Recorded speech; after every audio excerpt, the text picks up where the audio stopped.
My lips long to kiss your lovely hand. Ellie Mae Clampett was one of the shining reasons that the Beverly Hillbillies was so darn enjoyable. And actress Donna Douglas perfectly developed this character, with her adorable southern accent, a heart of gold, and curves and curls that kept your attention. She was the tomboy that every man wanted to love, but whose own love was reserved only for her critters. But for all we know about Ellie Mae and the Clampetts, surely we don't know all about Donna and her life. Did you know she had to sue Mattel and CBS for a toy? And why did she walk away from acting after so much success? And what did she do after leaving Beverly Hills? I'm your host, Nostalgic Nick, and let's go revisit one of our favorite actresses from the 1960s. If you enjoy this week's episode, make sure to give it a thumbs up and subscribe to the channel so you never miss an episode. A small town girl. Donna Douglas's birth name was Doris Ione Smith, the youngest of two growing up in Pride, Louisiana, to parents Emmett and Elma Smith. Dad worked for Standard Oil, and Donna recalls being a tomboy as a kid, always playing rough with the other kids in the dirt. She also loved animals, and would bring home any so-called lost one she could find. Donna would say, quote, "I really love pets. They're like children. They know if you really love them or not. You can't fool them." And if these sentiments remind you of Ellie Mae, that's because they base these characteristics off Donna herself. All those years spent playing rough outside helped her develop as an athlete. She played basketball and softball during her high school years at St. Gerard Catholic High School. Douglas was part of her high school's very first graduating class, and soon after, at just 17 years old, she married her high school sweetheart Roland. But although their love was strong in the beginning, the two would divorce 5 years later. But the couple had one son together named Danny. Danny would be Donna's only child and lived with Donna after the divorce. Early career. Douglas began attracting attention when she entered her first beauty pageant in 1957, and guess what? She won. Now she was Miss Baton Rouge, and encouraged by the win, entered the Miss New Orleans pageant too, which of course Ellie Mae took home the honors. And these wins bolstered Donna Douglas's confidence, and she began to dream big. So she packed up her things and she and her son moved to New York City. Her first job was as a print model for toothpaste ads, but soon she was guest spotting on the Perry Como show as the Letters Girl, and then as a billboard girl on another NBC vessel, The Steve Allen Show. And these small appearances led to New York reporters awarding her the Miss Byline, for which she showed off her crown on The Ed Sullivan Show. This was when Hal Wallace, the famed Casablanca producer, noticed Donna on Sullivan and cast her as Marjorie in the 1959 Oscar-nominated film Career. So from a product showgirl to co-starring with Dean Martin, Shirley MacLaine, and Carolyn Jones in this underviewed film. That's crude without being funny. Now, Donna was on a path to the top. Her next big break was in the nightmare-causing, pig-faced episode of The Twilight Zone. She plays a woman who undergoes experimental treatments to make her beautiful, only for the treatments to fail. And the very relevant twist was that she was beautiful, at least to the viewers, but considered hideous to the pig people. Season 2's Eye of the Beholder aired in 1960, and most Twilight fans argue this episode is in the top 5 ever. So what do you think? Do you have a different favorite Twilight Zone adventure? Please let us know in the comments below. After this, she was called by several major TV shows and began making appearances, like a 4-episode arc on the early 60s detective show CHECKMATE. Then it was 3 episodes of Mr. Ed, even working with Clint Eastwood in that popular season 2 episode. But now it was time for her to strike oil. Ellie Mae. That's the Clampett girl, Ellie Mae. Wow.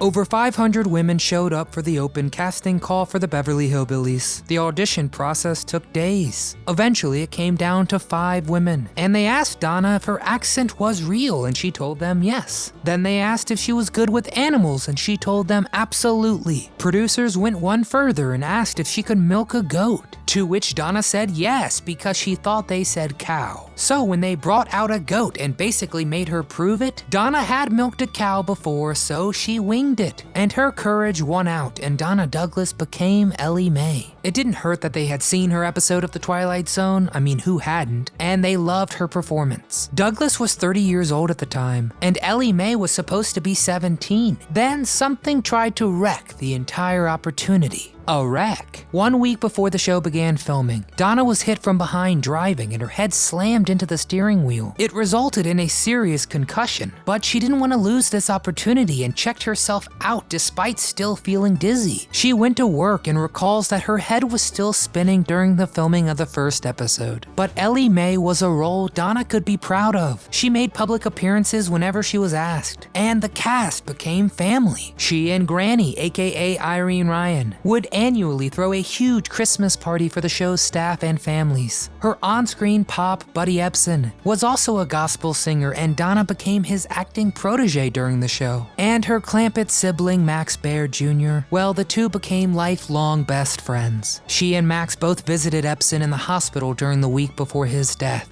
And the Beverly Hillbillies gave Donna more than a job. It gave her a second husband. Robert M. Leeds, who she married in 1971, was a director for the TV series, and the two stayed together for nearly a decade, divorcing in 1980. And we all know the Beverly Hillbillies was a monumental success, and Donna was a fan favorite, receiving the most fan mail out of anyone on the show. And Douglas spent hours autographing photos and personally responding to her fan mail. Truly admirable. She was so popular they made Ellie Mae paper dolls, coloring books, and other toys, which caused one particular dispute: the Ellie Mae Clampett Barbie doll in Mattel's classic TV collection. Along with Samantha Stevens from Bewitched and Jeannie from I Dream of Jeannie, Ellie Mae was Barbied up. Problem was, Donna hadn't given her permission for this miniature, so she sued Mattel and CBS, and the parties settled in court and the specific details were never disclosed, but all parties seemed pleased with the agreement, and I'm sure Douglas got her Barbie money.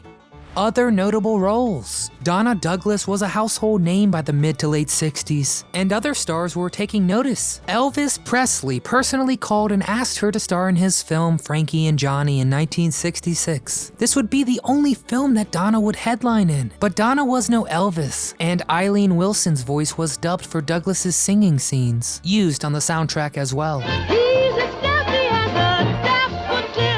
The film was popular but not wonderful, and did little to advance Donna's career. The 70s included some sparse TV appearances, like an episode of Adam 12, but after the 1981 reunion Beverly Hillbillies film, which Max Baer refused to take part in, Douglas retired from acting and turned to other ventures. Fact was, Donna was typecast as Ellie Mae, and film roles were not going to come around again. But she never resented her iconic role, saying, quote, "Ellie Mae was like a slice out of my life. She is a wonderful little door opener for me because people love her and they love the Hillbillies." Life after Hollywood. Donna obtained her real estate license and became a successful realtor in Hollywood. She sold a lot of houses for famous TV and film stars. But she didn't do this kind of work for long. Soon she began her journey as a gospel singer. She released 4 gospel albums in the 80s, beginning with Donna Douglas Sings Gospel in 1982. Then she teamed up with Southern gospel singer Ken Turner for their children's album Here Come the Critters. Donna was very religious and was quite a popular speaker for various church events across the country.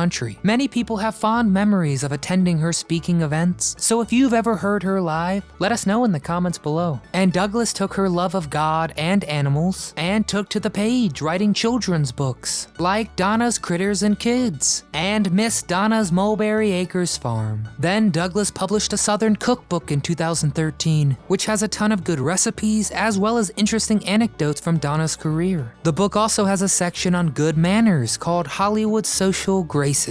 And to top it all off, she spent a lot of time working with various charities which believe in empowering young women, as well as supporting Christian children's homes across the South. Sadly though, Donna Douglas passed away in 2015 from pancreatic cancer in her hometown of Baton Rouge, Louisiana. She was 82 years old. Her niece remembered her saying, quote, "She was always happy, always beautiful." So let's toast to Ellie Mae, the wonderfully kind and talented Donna Douglas. Do you have a favorite non-hillbilly role that Donna had? What was a great episode of those hillbillies that let Donna Douglas shine? Get in those comments and let's remember this actress actress together. And if you enjoyed today's deep dive, consider clicking that thumbs up for us. And subscribe to the channel so you never miss a video. From all of us here at Do You Remember, thanks very much for watching.